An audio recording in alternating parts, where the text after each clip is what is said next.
Functionalists tend to view the family as very harmonious, but as we shall see, this view has been challenged by accounts of child abuse, domestic violence and the fallout from divorce. Cheel, 2008, states that functional relationships can easily slip into dysfunctional relationships, and love can often turn into hate in moments of intense emotion. Cheel notes that we have to face the paradox that families are contexts of love and nurturance, but they are also contexts of violence and murder.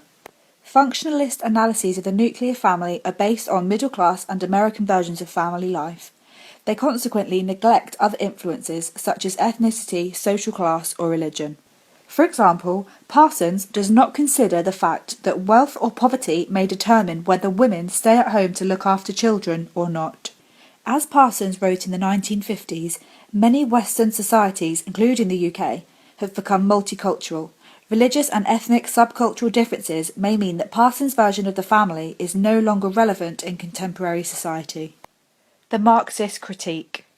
Marxists are very critical of the process of primary socialization in the nuclear family. This is due to the fact that they argue that it reproduces and maintains class inequality. They argue that the main function of the nuclear family is to distract the working class from the fact they are exploited by capitalism. This is done in two ways. The hierarchical way in which nuclear families are traditionally organized, for example, the male as the head of the household, discourages workers from questioning the hierarchical nature of capitalism and the inequalities in wealth and power that result from it. Parents are encouraged to teach their children that the main route to happiness and status lies in consumerism and the acquisition of material possessions. Consequently, the organisation of capitalism often goes unchallenged by a generation fixated on the acquisition of the latest designer labels and trendy gadgets. From a Marxist perspective, the functions of the nuclear family benefit those who run the capitalist system, rather than the whole of society, as functionalists suggest. The Marxist feminist critique. Marxist feminists argue that the nuclear family functions to benefit capitalism, and therefore the wealthy rather than the whole of society. Men too benefit from family life at the expense of women. Marxist feminists argue that the focus on women as mothers puts considerable cultural pressure on women to have children and to take time out of the labour market to bring them up. These children become the workforce of the future at little or no expense to the capitalist class. This also benefits men because it means that women cannot compete on a level playing field for jobs or promotion opportunities if their first priority is looking after children.